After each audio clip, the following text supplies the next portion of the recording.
नमस्कार, आर्या न्यूज में आप सभी का स्वागत है। मैं हूं आपके साथ प्रियंका तिवारी। खबरों को विस्तार से जानेंगे। आगरा में ताजनगरी को साफ सुथरा और स्वच्छ बनाने के लिए नगर निगम के द्वारा दैनिक सफाई के अलावा एक विशेष अभियान चलाया जा रहा, जो कि नगर आयुक्त अंकित खंडेलवाल के निर्देशन में हफ्ते के 7 दिनों में अलग अलग स्थानों पर टीमों के द्वारा किया जाता है।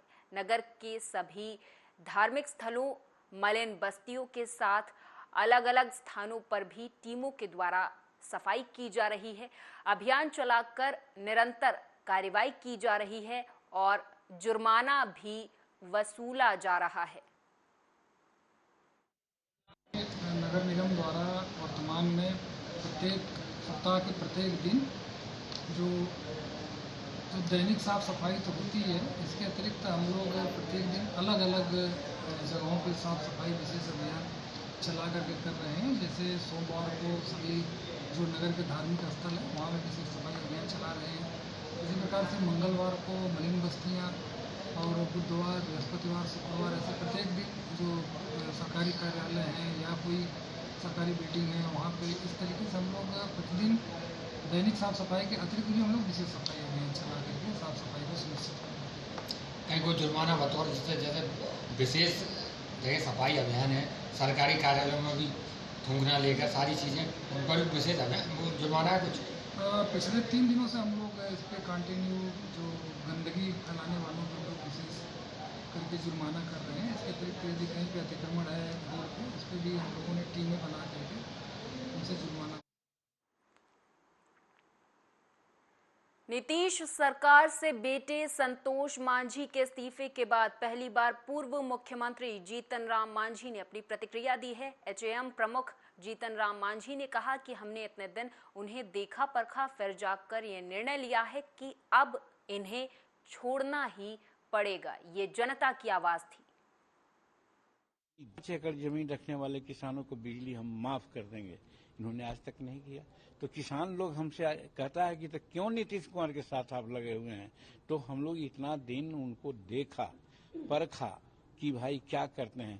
तो इसी प्रकार से शेड्यूल कास्ट का भी मामला है, कहने में समय लगेगा, लेकिन सच्चाई यही है कि जिन बातों को हम इम्प्लीमेंट करना चाहते थे, जिससे बिहार का भविष्य बदल जाता, उन बातों को कहते रहे और इन्होंने उस पर ध्यान नहीं दिया। अंतिम बात ये कहना चाहते हैं कि आज बालू नीति और शराब नीति के चलते बिहार के फाइनेंस को एकदम इन्होंने चौपट कर दिया और हमारे गरीब तबके के लोग इसमें ज्यादा इम्प्लीकेटेड हो रहे हैं। बार बार अखबारों में भी बोल देते थे, हम असेंबली में भी बोले हैं, लेकिन इन पर कोई ध्यान नहीं। तो लोग यही कहता था कि तो काहे अटके हुए हैं, छोड़िए ना उनको, ये जनता की आवाज थी। इसलिए हम लोगों ने लास्ट में निर्णय लिया कि अब इनको छोड़ना ही पड़ेगा और छोड़ करके इनको बाहर से हम लोग धक्का देंगे। ताकि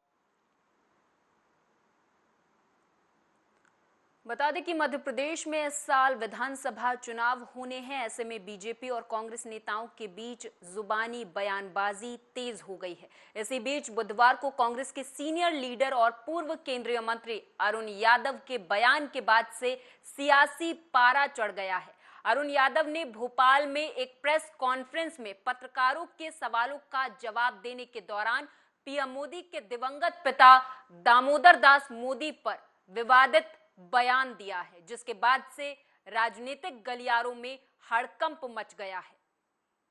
मोदी जी आ जाए और उनके ऊपर कोई हो वो भी आ जाए, नड्डा जी आ ही रहे हैं, चल ही रहा है, मोदी जी के पिताजी भी आना चाहे तो आ सकते हैं, हमें कोई आपत्ति नहीं है। लेकिन मध्य प्रदेश में कांग्रेस की बदलाव की बयार है जो स्पष्ट हमें नजर आती है। मोदी जी आ जाए और उनके ऊपर कोई हो वो भी आ जाए, नड्डा जी आ ही रहे हैं, चलिए। तो वहीं कांग्रेस नेता अरुण यादव की एक टिप्पणी से मध्य प्रदेश की राजनीति में हड़कंप मच गया। यादव ने ये टिप्पणी पीएम मोदी पर की थी, लेकिन आपत्तिजनक तरीके से उनके पिता तक के बारे में बोल गए। बीजेपी ने उनके बयान पर तीखी प्रतिक्रिया व्यक्त की है, आप भी सुने।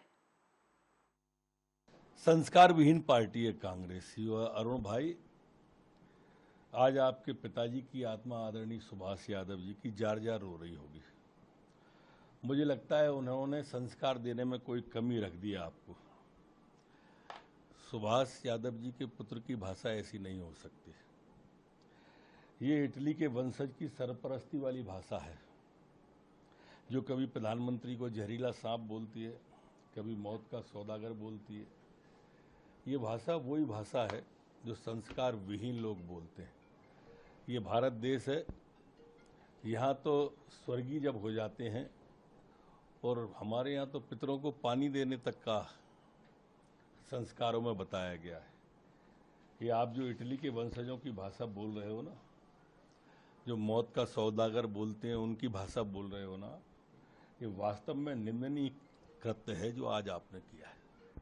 देखिए, चुनाव का संगठनात् तो है ही, हमारा सौभाग्य है और हम गौरवान्वित हैं। पूरा मध्य प्रदेश की 8.5 करोड़ जनता और भारतीय जनता पार्टी का एक एक कार्यकर्ता आज उत्साहित है, उमंग के साथ, कि दुनिया के सर्वाधिक लोकप्रिय नेता, हम सबके जन जन के लाडले नेता माननीय प्रधानमंत्री नरेंद्र मोदी जी भोपाल मध्य प्रदेश की धरती पर पधार रहे हैं। और सबसे बड़ी बात यह है कि यहां से डिजिटल रैली जो 10 लाख बूथों पर करोड़ों कार्यकर्ताओं को माननीय प्रधानमंत्री जी यहां से संबोधित करेंगे भोपाल से।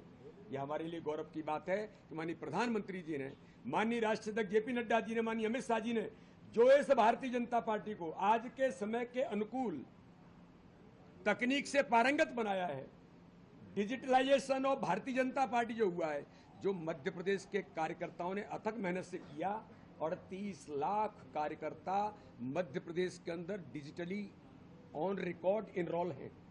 संस्कार विहीन।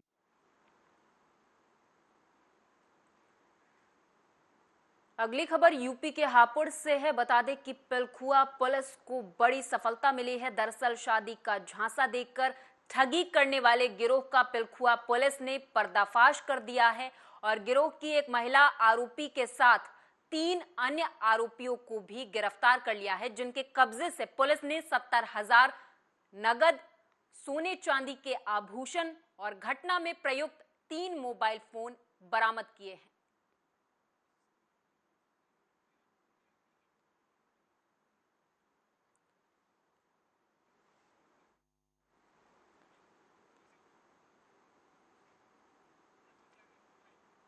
और इस खबर पर हमारे साथ हापुड़ से अतुल त्यागी अधिक जानकारी के साथ जुड़ गए हैं। अतुल, आपसे समझना चाहेंगे, पूरा मामला विस्तार से बताएं। देखिए, मैं बताना चाहूंगा कि पिलखुआ पुलिस को काफी दिनों से इस गिरोह की तलाश थी और इन्होंने कई बार कई लोगों को ठगा है। और कल इसकी शिकायत पिलखुआ पुलिस को मिली थी और सर्विलांस की मदद से कल इन लोगों को पुलिस ने गिरफ्तार किया है। बिल्कुल अतुल, आपसे समझना चाहेंगे कि इन आरोपियों को पुलिस ने कहां से गिरफ्तार किया है, इनके कब्जे से पुलिस ने क्या क्या बरामद किया है और अब पुलिस की इन पर क्या कार्रवाई चल रही है? देखिए, पुलिस ने इनको पिलखुआ से गिरफ्तार किया है। ये पुलिस चेकिंग कर रही थी, उसी दौरान पुलिस ने इनको गिरफ्तार किया है और इनके पास से पुलिस को 70,000 रुपए कैश मिला है और सफेद पीली धातु के आभूषण और मोबाइल फोन, ये सब बरामद किए गए हैं। बिल्कुल अतुल, आपसे ये भी समझना चाहेंगे कि क्या इन आरोपियों ने अभी तक अपने पुराने गुनाह कबूल किए हैं और इस पर अभी पुलिस क्या कार्रवाई और करने की बात कह रही है? जी देखिए, इन्होंने पहले भी कई घटनाओं को अंजाम दिया है और काफी शिकायत के बाद पुलिस इस गिरोह को मतलब काफी तलाश थी पुलिस को और कल सर्विलांस की टीम की वजह से इन्हें पकड़ा गया है और इन्होंने अपना गुनाह कबूल किया। इन्होंने गाजियाबाद, दिल्ली, एनसीआर वगैरह में भी काफी जगह काफी लोगों को झांसा देकर ठगी किया है। अतुल, आपसे ये भी जानना चाहेंगे कि क्या इस गिरोह में सिर्फ एक महिला सदस्य और 3 और अन्य अपराधी ही संलिप्त थे या फिर और अन्य अपराधियों के होने की इसमें आशंका है? और अगर इस गिरोह में और होने की आशंका है तो कितने और अपराधी अभी फरार हैं? देखिए, अभी पुलिस इनसे पूछताछ कर रही है और अभी तक ये स्पष्ट नहीं हो पाया है कि कितने इसमें गिरोह में सदस्य हैं, कितने नहीं हैं। लेकिन कल पुलिस को ये 3 लोग चले हैं, उनके उसके बाद पुलिस ने इनसे पूछताछ की है।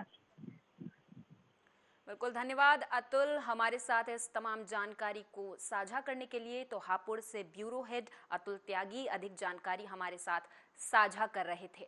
हापुड़ से ये खबर है जहां पर ठगी करने वाले गिरोह को पुलिस ने गिरफ्तार कर लिया है। पिलखुआ पुलिस को ये बड़ी सफलता हासिल हुई है।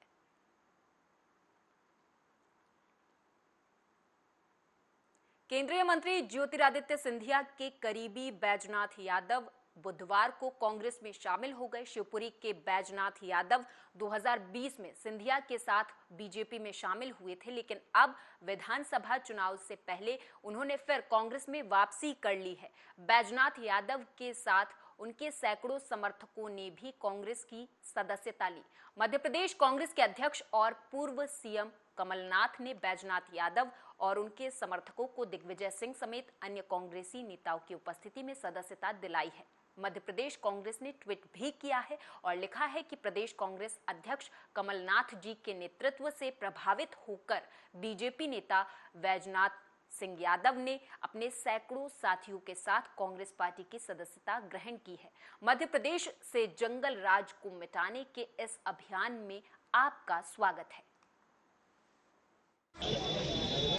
प्रदेश में 2 बार महामंत्री रहा राजा साहब के टाइम में, और मैं भूमि विकास बैंक के अनेक पदों पर रहा, जिला पंचायत अध्यक्ष भी रहे। लेकिन मुझे जब मैं महाराजा सिंधिया कांग्रेस छोड़कर भाजपा में गए, क्योंकि उनने मुझे भाजपा कांग्रेस में कार्यकारिणी अध्यक्ष शिवपुरी जिले का बनाया था, तो मेरे पास जैसी ही खबर आई वैसे ही मैंने तत्काल इस्तीफा दे दिया।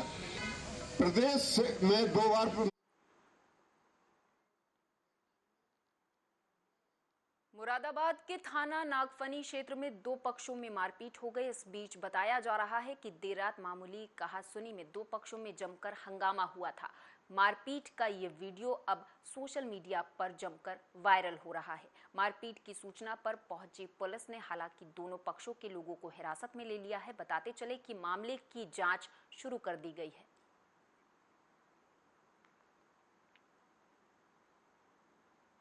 अगली खबर एमपी के उमरिया से है। बताते चले कि विकास के कई दावे किए जाते हैं, लेकिन बाद में उन्हीं दावों को उनके जिम्मेदार अधिकारी पलीता लगा देते हैं। ये हम नहीं कह रहे, ये उमरिया की तस्वीरें बयां कर रही है। दरअसल उमरिया में विकास के दावे फेल होते हुए देखे गए। बता दें कि सरकारी योजनाएं तो ग्रामीणों के हित के लिए बनाई जाती हैं, लेकिन इसमें हित किसका होता है ये बताने में जिला प्रशासन के अधिकारी मौन हो जाते हैं। ताजा मामला टकटकी पंचायत का है, जहां पर निर्माण एजेंसी ग्राम पंचायत के द्वारा सीसी रोड का निर्माण किया जाना था, लेकिन 2 साल बीत जाने के बाद भी पूरी तरह सीसी रोड नहीं बन सकी है। वहीं जब इस बारे में हमारे संवाददाता ने सरपंच सचिव से बात करनी चाहिए तो कोई मिलने को तैयार नहीं हुआ। वहीं ग्रामीणों से जब इस मामले पर बातचीत की गई तो उन्होंने बताया कि रोड न बन पाने के कारण काफी परेशानियों का सामना उन्हें करना पड़ता है, और जो कुछ भी अभी तक बनाया भी गया है वो भी पूरी तरह से क्षतिग्रस्त हो गया है। क्या परेशानी, रोड बन रहा है, रोड नहीं बन रहा है यार, गड्ढा करके छोड़ दिया, कोई देखा सुनाई यहाँ नहीं, कभी घुस जाती गिर जाती, संथर जमीन का गड्ढा कर दिया करके और उन लोग छोड़ दिया, ध्यान को नहीं देते, अपने से गड्ढा करके और छोड़ दिया है। हम अपने से बनाए के गुजर कर रहे हैं। का परेशानी होती है, यहाँ हेड पंप है, बीछी है, और यहाँ बिल्कुल पानी यानी तो मिलता नहीं है। और जो इन जितना भर है, इन सरपंच हैं, सचिव है, वो सरपंच है, सेक्रेटरी है, इन लोग विधायक हैं, इन वोट लेने भी की आता है, और बाकी जनता को नहीं देखते हैं कि भला कौन मेरे पानी पीता है, कैसे खाते हैं, कैसे पीते हैं, कैसे रहते हैं। इनके कोनो गुजर नहीं है, गांव से कोई मतलब ही नहीं है जनता से। आप भी इस रोड में काम किए हैं? करे हैं, पैसा मिल गया? अरे 1 महीना हो गया भैया, ये शुरुआत से लेके अंतिम तक पैसा नहीं मिला। पैसा अभी 1 पैसा नहीं पाया, को मर जाइए तब तक न मिली, 10वीं तक का रहे तक। विधायक जी आए थे कभी? कभी नहीं आया विधायक। कब आते हैं? अरे अबे नहीं करिया ही तो हम कहा जाने की का परेशानी होती यहाँ हेड।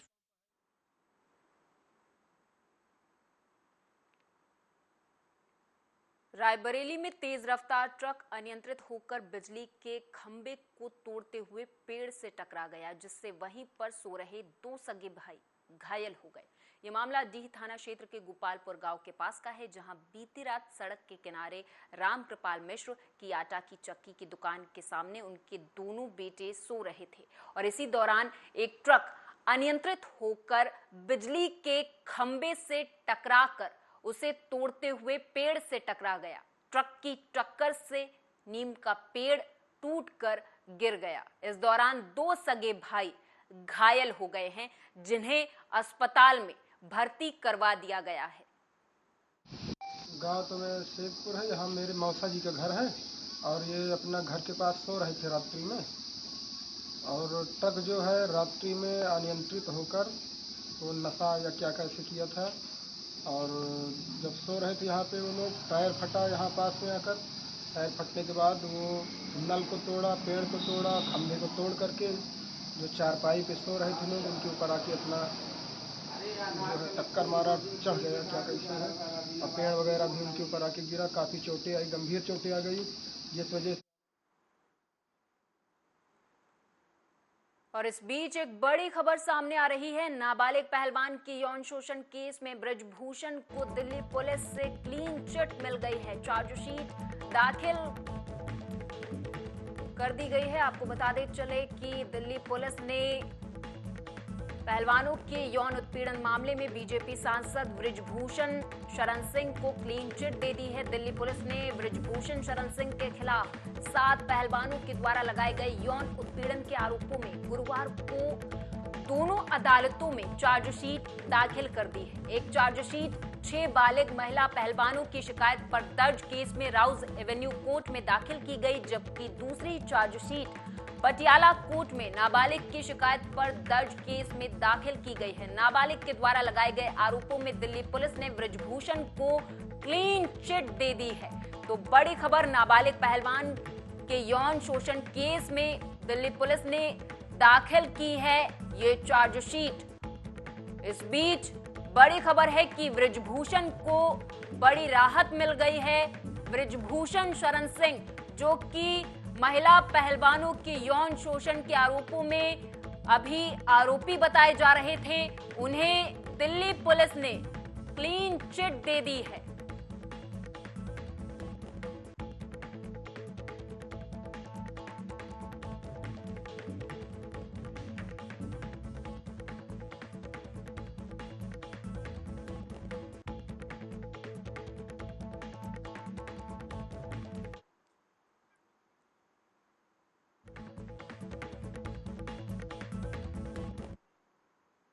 सीतापुर के सिंधौली तहसील के कानूनगो का इन दिनों सोशल मीडिया पर एक ऑडियो बहुत तेजी से वायरल हो रहा। ऑडियो में साफ तौर पर सुना जा सकता है कि सिंधौली कानूनगो राधेश्याम वर्मा एक किसान से पैसे की लेन देन की बात कर रहे हैं। किसान के द्वारा 5,000 देने की जब बात कही जाती है तो कानूनगो इससे साफ इनकार कर देता है और वो ज्यादा रुपए लाने को कहता है। हालांकि अब इसका ऑडियो सोशल मीडिया पर तेजी से वायरल हो रहा है। हेलो, हाँ बाबू जी, हाँ हम आ रहे हैं तहसील। कहाँ? तहसील? हाँ तहसील। अच्छा अच्छा, अरे तो यूँ कहते हैं उनका खर्चा पानी कितना देख पड़ी, का देख पड़ी? अरे जो हमने समझा तो बात को। अरे नहीं पापा का तो पूछ लो, तो वैसा बता दे, तो वैसा आप ले दो, वैसा दे दो जाए। तो तहसील लेके आओ। तो कितना लेती है? 5,000 लेती है? कहाँ बनता है किसका तुम्हारा है? आज जिसका तुम्हारा लग गया तो उमा की बात करते हैं। तो अरे उमा कहाँ बनी? उमा कुछ कम करो, कत्ते दे दिया चाहते हैं? बीमा तो ज्यादा है, पुलिस वाले ने देना मुझे। तो हम वाजिब बताओ कत्ते दे दिया, हम बता दे पापा, तो दे दे हमका, तो हम लेती है। तो फाइल देखी तो बात करी तो बोल तहसील हम बुला रहे हैं, तुम बता रहे हो।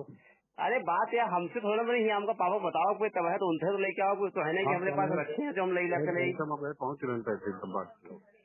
हाँ हाँ, नहीं तो हमका बता दो, तो ऐसा हम लेके आए खर्चा पानी, तो पापा है बता दे उनसे, वो पहुँचा रहे हैं। नहीं तो ले आओ, के बाद कम बेसी हो तुम जता दे, तुम आओ तो तहसील। तो हम करते 2,000 लेते आए। 2,000 का दिखाओ है। कल दिखाओ 2,000। अरे तो कच्चे दे दे, सही बताओ, वाजिब बताए तो हमका, तो हम लेते हैं, काम वहाँ काम हो जाए हमारा। 20,000 ले आओ। 20 ले आओ। 20 लेते हैं और का कहा तो बता है। तो इतना बताओ कि जितने काम चल जाए। हाँ तो आओ, काम चलावा दे तो वही तो लेते। और ओमो है कि देखो हम लोग 8,000 रुपये आप कह रहे दे रहा है, बाद में कामों नहीं हुआ। काम से कहने में मैं 2 बार तुमने किया तो काम तो हमरे कोई रिपोर्टर नहीं लगी हुआ। और का लगी ओमा तो यूँ दिखावा है कि जो है कब्जा नहीं है। ऐसा नहीं, तुम और रिपोर्ट उनका परिचय दिखवा दे। हम निकला रहा तो उमा तो यहाँ रिपोर्ट निकल रही है। तो पहले वाले दिखा देंगे तो पहले वाले निकल। अच्छा चलो फिर ठीक आ जाए। हेलो हाँ बाबू जी।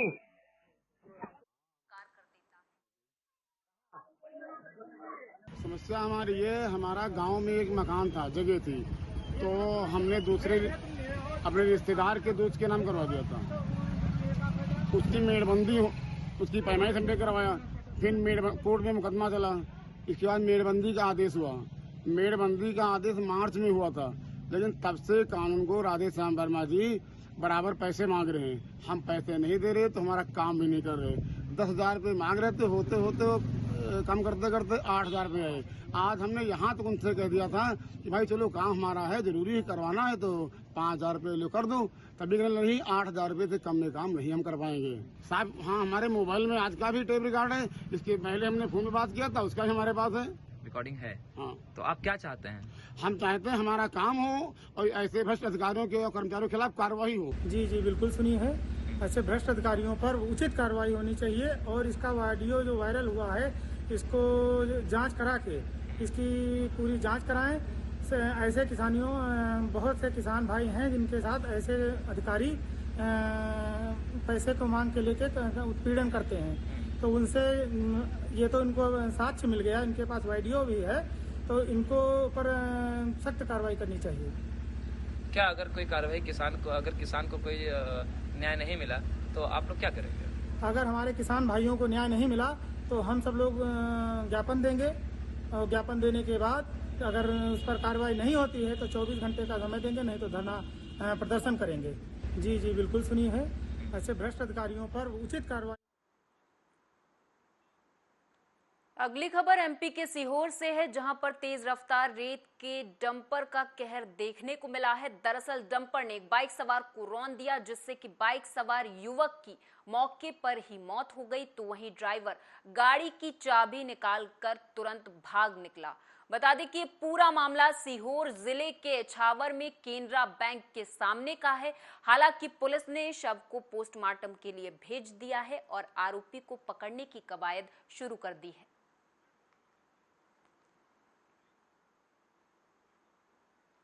और इस बुलेटिन में मेरे साथ बस इतना ही। आप देखते रहें आर्या न्यूज।